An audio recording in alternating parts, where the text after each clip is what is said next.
فيديو النهاردة هكلمك على تداول الأسهم من الصفر للاحتراف. يلا بينا نبتدي. مبدئيا لو انت أول مرة بتشوفني، معاك دكتور فارس، والقناة دي وفي الفيديو دوت هشرح لك تداول الأسهم الدنيا ماشية ازاي. فلو دي حاجة تهمك ومفروض تهمك، متنساش تحط لايك الفيديو واشترك في القناة لسه مشتركتش، وفعل زر الجرس عشان يوصلك كل الفيديوهات الجديدة. الأسطورة بتقول لو عايز تعمل فلوس بجد لازم تسمع دكتور فارس. تعالوا نبتدي. هتسجل ازاي؟ على المنصة بتاعة تداول الأسهم هتكون فاتح احد فيديوهاتي، هتكون فاتح الفيديو دوت بس عشان هو انا لسه بسجله حاليا. فانت هتخش على المنشورات بتاعتي على القناة. ثانية هقفل لك الدنيا عشان اعرفك بتفتحها ازاي. يلا يا عم، اهي دي منشوراتي على القناة اهيت. هتدوس على قراءة المزيد ديت اهو، لينك منصة اهوت هنختاره. دوسنا على اللينك،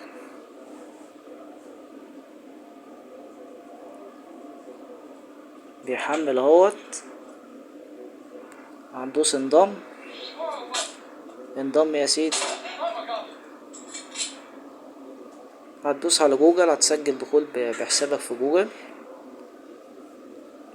بأول ايميل مثلا. بيحمل اهو.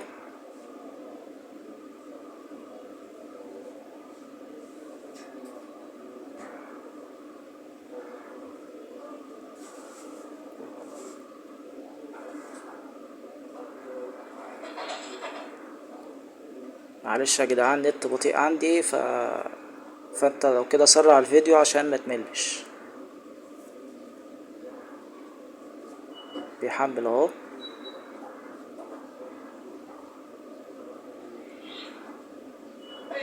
افتح يا سيدي. افتح يا سمس.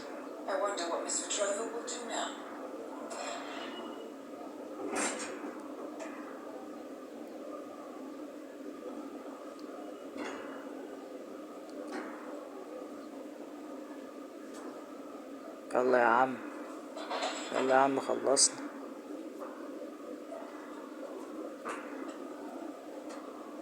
يلا يا عم، زمان المشاهد عايز يضربنا كده. ايوه بيحمل تحت اهو، في حاجات ظهرت تحت اهي. عاش عاش. افتح بقى وخلصنا.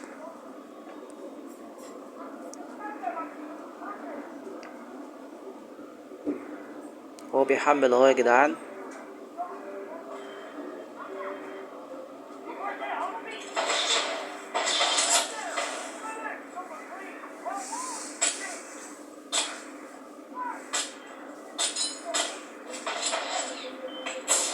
ايوه يا عم اتحرك، حسسني ان في تقدم.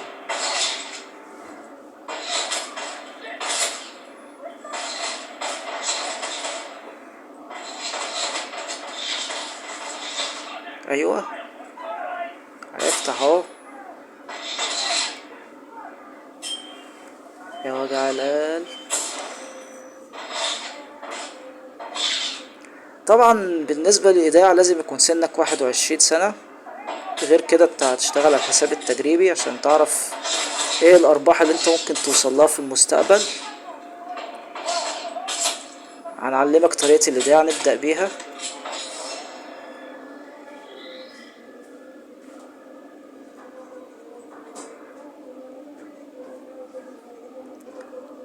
هتودع بالمحافظ الإلكترونية، ماشي. عندك كذا طريقة يعني، أنا شغال بالمحافظ الإلكترونية. أقل حاجة 10 دولار، اللي هو الدولار حاليا عامل 60 جنيه. 10 دولار يعني 600 جنيه. هتدوس ادفع 600 جنيه.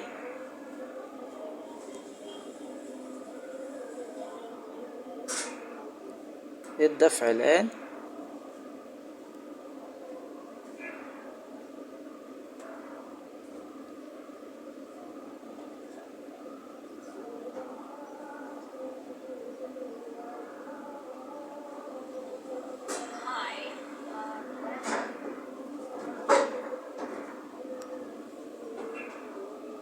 هيفتح لك الشاشة دي كده.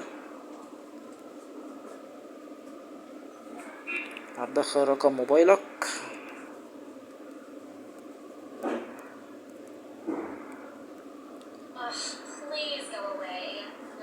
له تأكيد.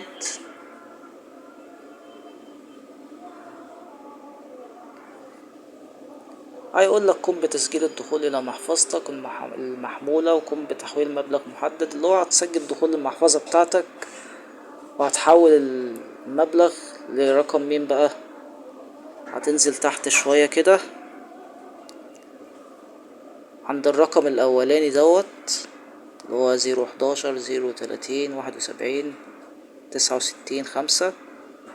هتحول الرقم هتحول المبلغ للرقم دوت يعني. بعد ما تحوله هتدوس على ارفاق الايصال ديت،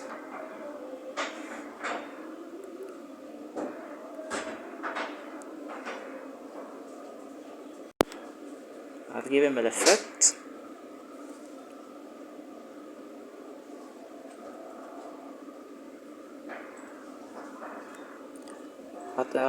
هتكون خدت طبعا انت لما بتحول فلوس لحد بيجيلك رسالة ان تم تحويل الفلوس بنجاح.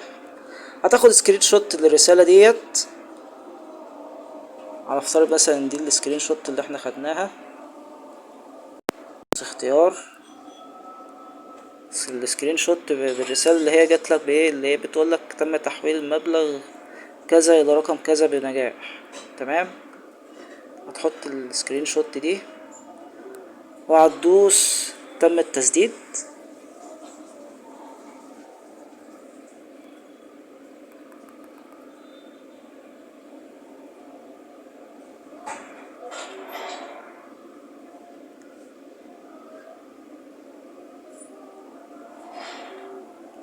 طبعا عشان انا رفعت له صورة اي كلام قال لي عذرا ان هناك خطأ ما. انت المهم هترفع السكرين شوت اللي انت خدتها بالرسالة بتقولك تم تحويل مبلغ كذا لرقم كذا بنجاح، وترفعها. هيلاقوا ان فهم هيوصلهم المبلغ وهيوصلهم السكرين شوت، هيتأكدوا انك دفعته 100. هتستنى من 5 دقايق لنص ساعة بالكتير، هتلاقي بعد كده هتلاقيه بيقولك تمت إضافة أموال إلى حسابك. طبعا هنخش على التطبيق عشان الشغل على التطبيق أسرع يعني. بص انت قبل ما تدوس خش على التطبيق، هتدوس على المربع اللي فوق على اليمين دوت اللي فيه 3 شرط دوت. افتح يا سيدي، هتلاقيه كاتب لك تحت هنا حمل التطبيق لتجربة افضل، اللي هو انت هتحمل التطبيق عشان يكون سريع معاك.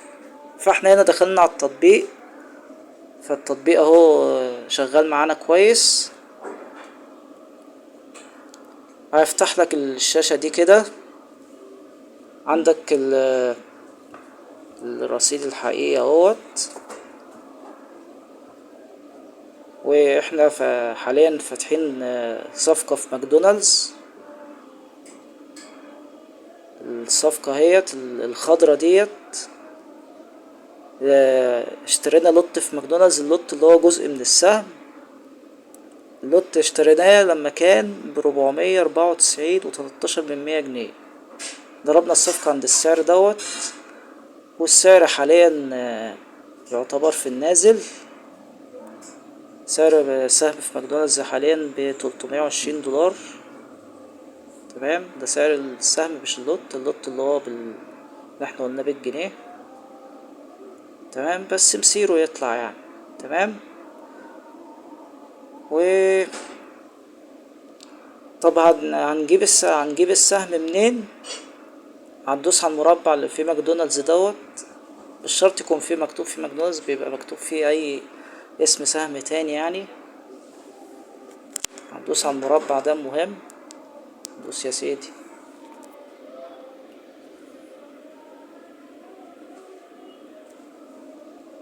هتختار الاسهم،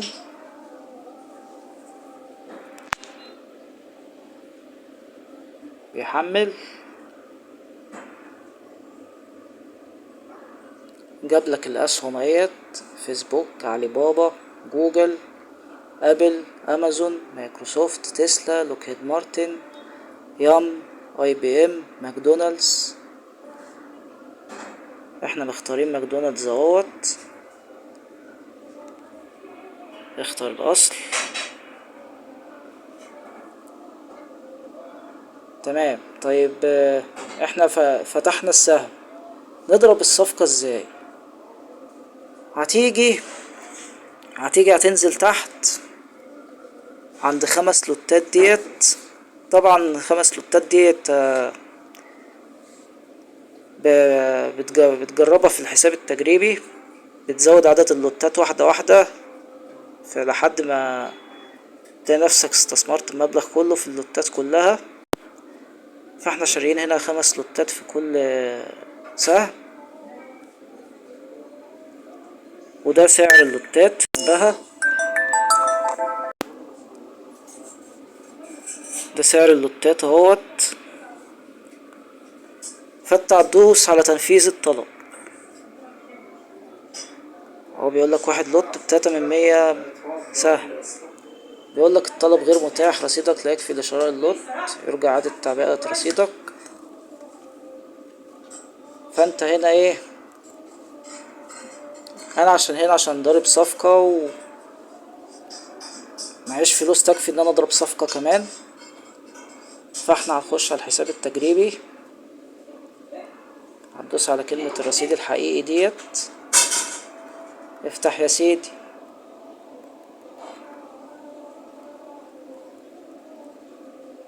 اهو، هتدوس على كلمة النموذج التجريبي هتختارها. يلا يلا يا عم.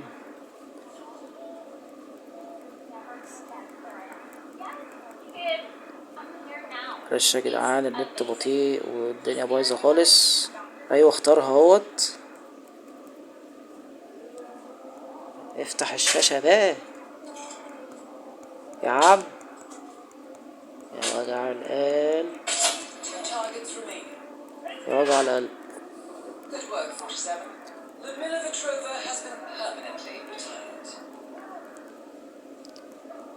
سرع الفيديو عشان ما تملش يا عم. افتح يا عم. يعني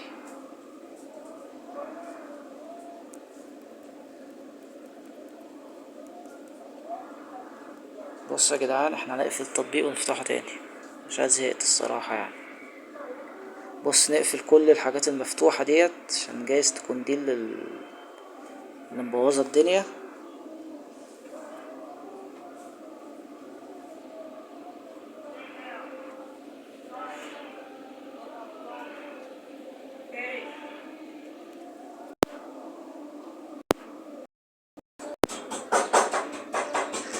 فتحنا التطبيق تاني اهوت. دوس على كلمة الرصيد الحقيقي. المرة دي حاسه أسرع شوية ولا بيتهيألي؟ قولي بقى إنه أسرع شوية، قولي إن أنا صح يا رب. يا وجع القلب.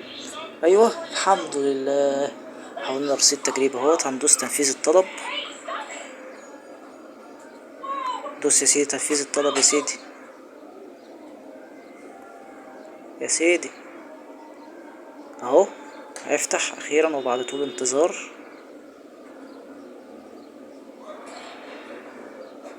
بيحمل اهو. سرع الفيديو عشان ما تملش.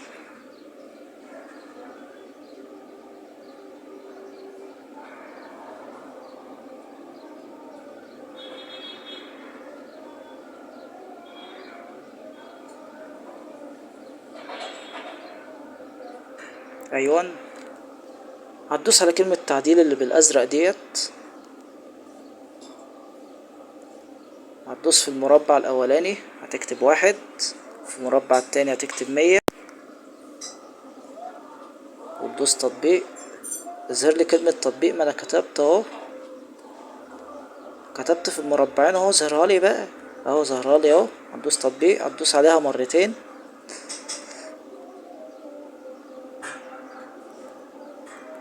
دوس يا سيدي.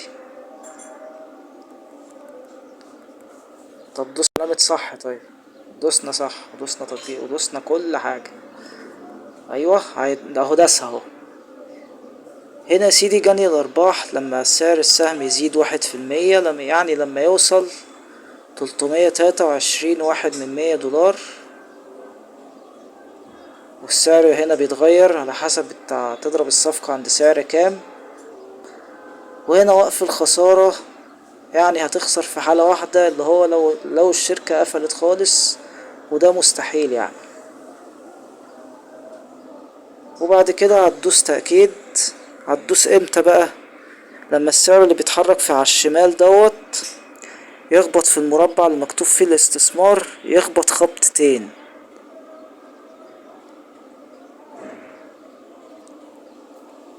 دي احد الصفقات اللي خلصت، صفقة فيسبوك. ماشي يا عم، عرفنا ان الصفقة خلصت. عايزين نقفل بقى عشان نخش بدالها بقى. يعني انت. ايوه، هو رجعنا للوضع القديم اهو. خلاص يا سيدي، عايزين نخش في فيسبوك بقى. احنا كنا هنخش في ماكدونالدز، بس صفقة فيسبوك اللي خلصت دي لازم نخش بدالها، فاحنا هنحول من ماكدونالدز لفيسبوك. الغي يا سيدي، الغي. هو لغاها، ندوس على المربع المكتوب فيه ماكدونالدز. ندوس يا عم، خلصنا يا عم.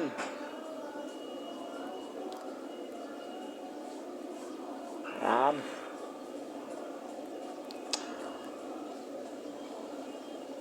سرع الفيديو عشان ما تملش.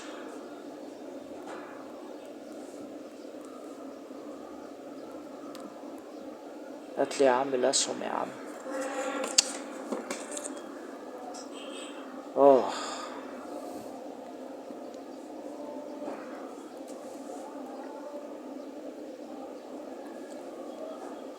ايوه، هيفتح اهوت. هنختار الاسهم بتحمل اهيت.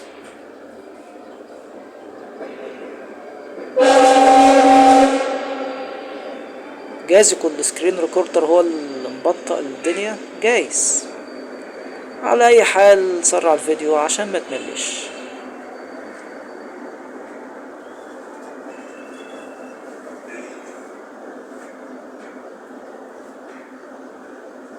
اه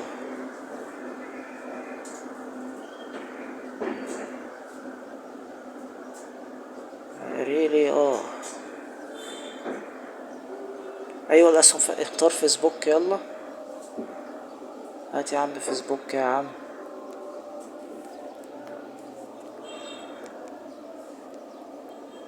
اعطيني فيسبوك واعطيك شعبا عظيم. يا عم، يا عم.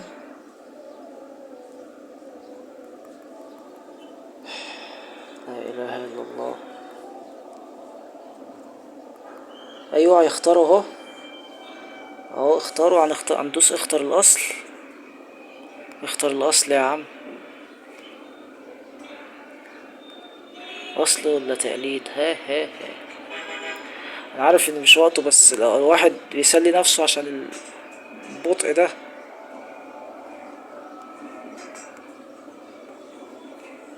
ايوه هيفتح. الموضوع عايز صبر يا جدعان، فعلا. انك تحقق ربح الموضوع محتاج صبر فعلا، وبالذات لو النت بطيء. يا عم احنا اخترنا فيسبوك مش ماكدونالدز. يا لهوي. ايوه. ايه ده؟ طلب ايه يعني؟ احنا مش عايزين ماكدونالدز يا عم. يا لهوي. اقفل يا عم، ما تشلنيش يا عم. يا لهوي.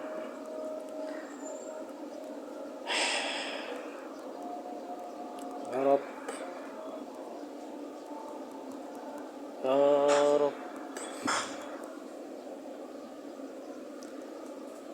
ايوه جه في فيسبوك هو، بس عايزين نقفل بتاعت وضع الطلب دي عشان مش بتاع. ايوه هيفتح اهو.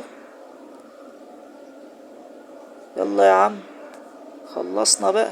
هو جاب لنا سهم فيسبوك سعره الحالي 621 دولار. نفذ الطلب. 5 لوتات. احنا كنا شاريين 4 لوتات في الصفقة اللي فاتت، المرة دي هنجرب 5 عشان معانا سيولة. هتدوس على كلمة تعديل زي ما قلت لك من شوية، هندوس 1 وتختار هنا 100 وتدوس تطبيق، تدوس على الصح، دوس تطبيق، دوس عليها مرتين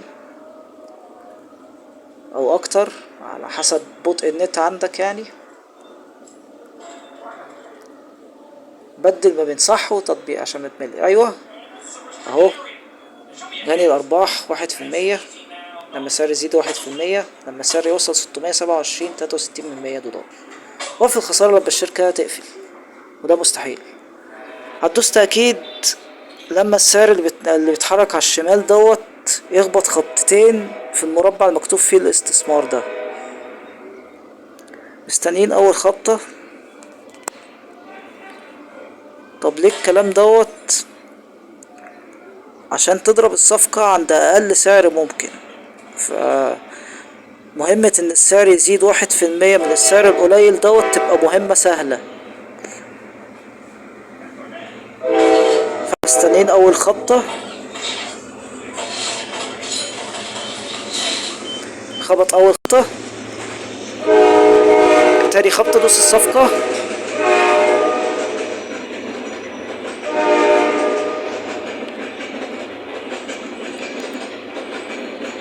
ممكن من بطء النت يضرب لي صفقة في مكان مش انا، في مكان انا مش عايزه، بس مش مهم. المهم ان الصفقة تتضرب وخلاص. احنا بنعمل اللي علينا وبنضربها عند اقل سعر ممكن.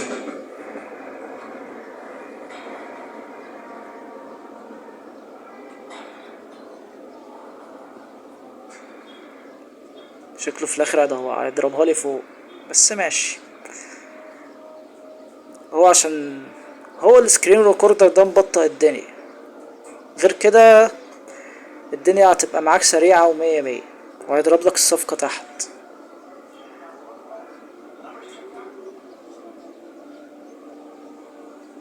بس ايا كان هيضربها فين، هو السعر الحالي 621 دولار.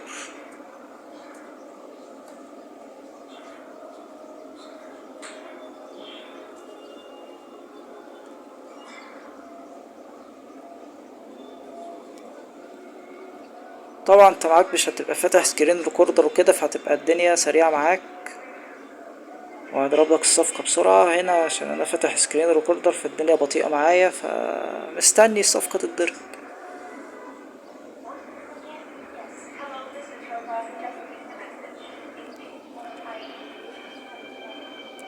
اه بكرر سرع الفيديو عشان ما تملش. ايوه اخيرا وبعد طول انتظار ضرب الصفقة.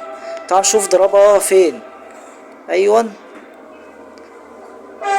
عنداري اخر خط اخضر من الصفقة اهو. كنا المفروض نضربها تحت هنا، ضربها لنا فوق. ضربها لنا بسعر 46.58 دولار. طب السعر الحالي 46.59 دولار. طب حلو يعني السعر بيعلى. طب حلو يعني، على شوية نزل شوية وبيعلى تاني. فالمهم بعد ضرب الصفقة، أقصى عدد للصفقات هو 10 صفقات. مش ما ينفعش تضرب أكتر من 10 صفقات. فأنت هتختار 10 أسهم تفتح فيهم صفقات. هتدوس على كلمة فيسبوك زي ما وريتك من شوية، كانت مكانها ماكدونالدز ودوسنا عليها واخترنا الاسهم والليسته اللي فاتحها لك دي الاسهم المتاحه. هتقلب فيها وتختار الاسهم اللي انت عايز تستثمر فيها. انا عن نفسي مستثمر في الاسهم الاتيه. هتدوس على على رقم 10 اللي فوق دوت عشان يجيب لك الصفقات اللي انت فاتحها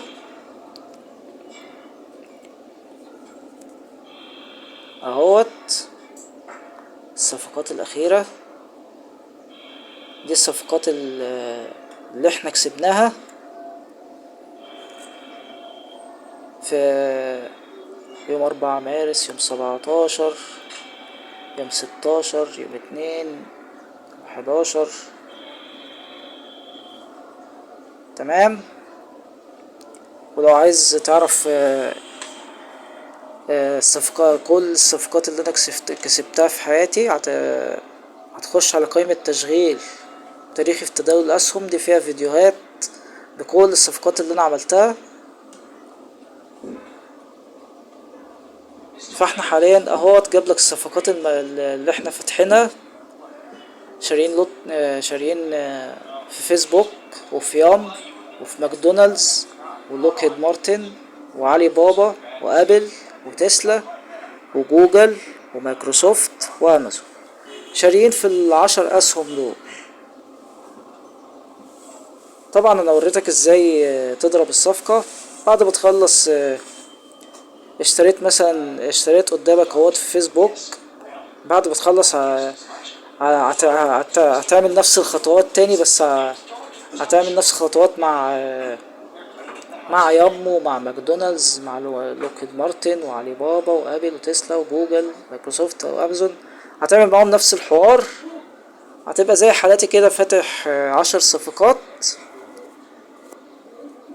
فانت هتكون ظابط المنبه ان هو يرن كل ربع ساعة عشان تشوف لو في صفقة كسبت ولا حاجة.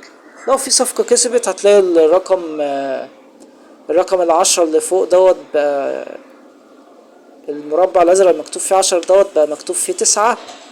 ده معناه ان صفقة كسبت.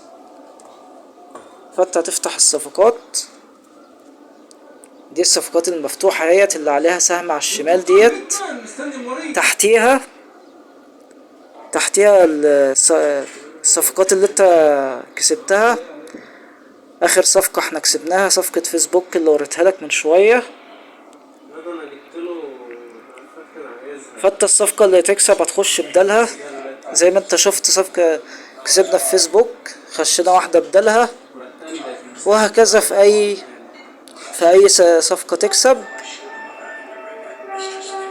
وبالنسبة لعدد اللوتات في فيسبوك ويام وماكدونالدز لوكيد مارتن وعلي بابا وابل، في دول احنا شاريين 5 لوتات.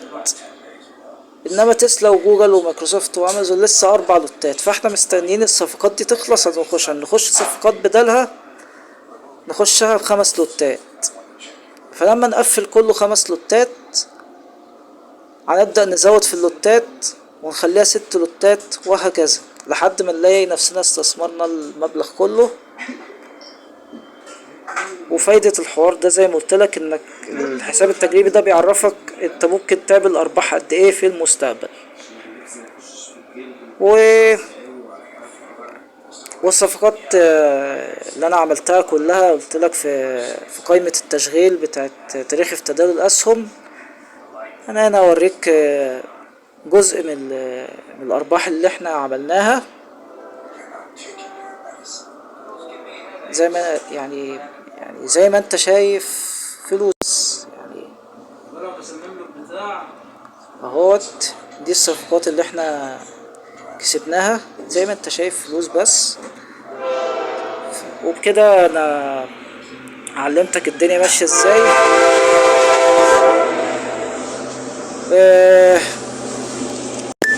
وعلمتك الايداع. قلت لك لو لازم يبقى سنك 21 سنة. المهم انا علمتك الايداع بس ما علمتكش السحب ازاي بقى. هتدوس برضو على الموارد المالية. يا موارد مالية، يا لهوي ايه ده. الو يا عم، يا عم ايوه يا موارد مالية.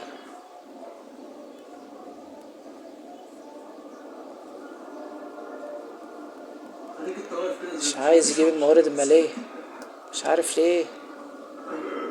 ليه ليه ليه ليه ليه. طب اسحب كده، ايوه. الموارد المالية برضو مش عايز يجيبها. شغلت دماغي عليه وهو مفيش فايدة برضو.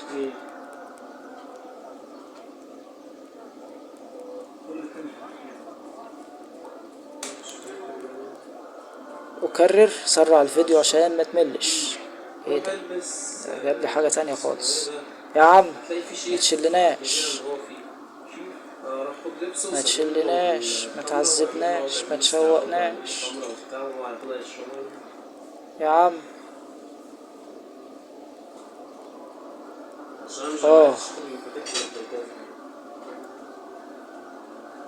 طب اقول لك الخطوات وانت الخص لك الدنيا وانت هتفهم، ولا لازم اشرح بالتفصيل يعني، ولا مش عارف. ضميري بيأنبني بيقول لي لازم تشرح بالتفصيل. بس بطء النت في نفس الوقت، بطء النت ده قفلني. بس اللي صبرني على اللي فات يقدر يصبرني على اللي جاي يعني. مش راضي انت.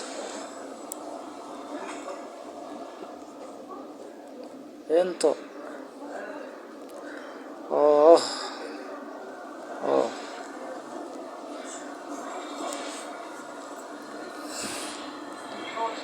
بص، من هنا لحد ما يفتح الخص لك الدنيا، ويا فتح يا ما فتحش بقى. المهم انت زي ما انت شفت من شويه طريقه الايداع جنبيها مكتوب فيه، جنب كلمه ايداع مكتوب كلمه سحب. انت بدل ما تدوس ايداع تدوس سحب وتمشي ورا الخطوات. وبالنسبه لرقم التليفون، دي ملحوظه مهمه بقى. لا هتكتب يعني انت مثلا 011 مثلا، هتكتب 2011 عشان الرقم يبقى مكتوب صح. هتكتب رقم تليفونك والمبلغ اللي عايز تسحبه والايميل وبياناتك يعني. وايه تاني ملحوظة مهمة كنت عايز اقولها لك؟ ايه، ثانية ادورها في دماغي كده اشوف لو في حاجة مهمة ينفع تتقال شفوي يعني. آه. المهم هتقدم طلب سحب، واللقطة اللي جاية مهمة. هتلاقيه بيقولك ان اوراقك مش كاملة، فانت بقى تعمل ايه؟ هتلاقيه كاتبلك بالاحمر كده. ايوه هتيجي اهي، هتيجي اهي. من هنا لحد ما تيجي هشرح لك شفوي. ف مش ناوية تيجي ولا ايه؟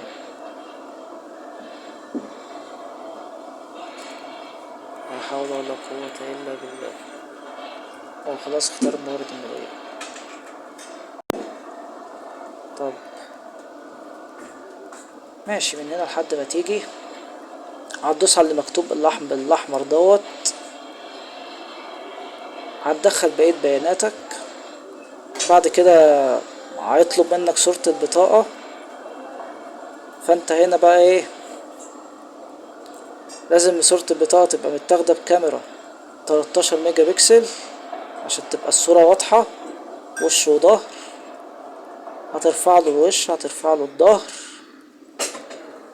بعد كده هتستنى 4 ايام عمل. في خلال 4 ايام هيردوا عليك، هيقولك تمام، البطاقة واضحة ومية مية. لو مش واضحة يقولك مش واضحة، اما لو واضحة يقولك واضحة وتمام. بعد بيقولك صورة تمت الموافقة وكده، هتقدم طلب سحب تاني وتسحب. الفلوس توصلك في خلال قد ايه؟ ما جابليش اللي انا عايزه برضه. من هنا لحد ما يجيب لي اللي انا عايزه. الفلوس بتوصل خلال 2 عمل. طبعا عندهم السبت والحد اجازة، والعطلات الرسمية عندهم اللي اعرفه لحد دلوقتي 25 ديسمبر و1 يناير و2 يناير و وتاني في شهر 1 كان اجازة يوم 19 يناير برضو و14 فبراير وايه تاني كان اجازة.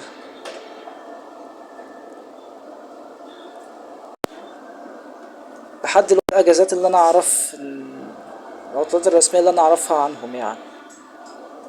فالايام دي بتبقى اجازة، ما بتتحسبش ضمن يومين العمل اللي في خلالهم الفلوس هتوصل. اي ايام غير دي هي دي اللي بتتحسب ايام عمل، تحسب يومين عمل في خلال يومين الفلوس بتوصل. وتقريبا كده انا قلت لك كل حاجة من اول الايداع قبل ما تسحب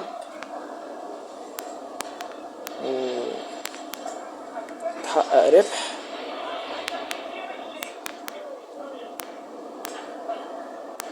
طبعا في المستقبل بقى هتكون مثلا حاطط 600 جنيه، لما يوصلوا الإجمالي 1800 انت كده محقق أرباح 1200. فانت هتسحب 600، دي نص أرباحك، والنص التاني هو أقل حاجة في السحب 600 برضو، والنص التاني هتوسع بيه راس مالك، سواء تشتري لوتات جديدة او اللوت سعره عالي فيبقى معاك سيولة انك تشتري اللوت لما سعره يعلى. وبكده انت هتكون كبرت راس مالك وعملت ارباح، وهكذا بقى وهكذا. انا عارفه يا عم، مش ده لما بيجي لك عشان وبكده انا علمتك كل حاجة من اول ايداع لحد السحب،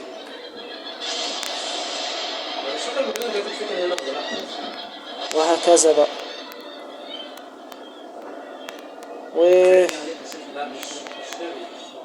وسجل على المنصة اللينك تحت في وصف الفيديو في اول تعليق مثبت، واعمل فلوس وانت قاعد في البيت. لو عندك اي اسئلة قولي تحت في الكومنتات. لو الفيديو ده فادك اتفرج على باقي الفيديوهات في القناة هتروق عليك اكتر. مستنيك هناك.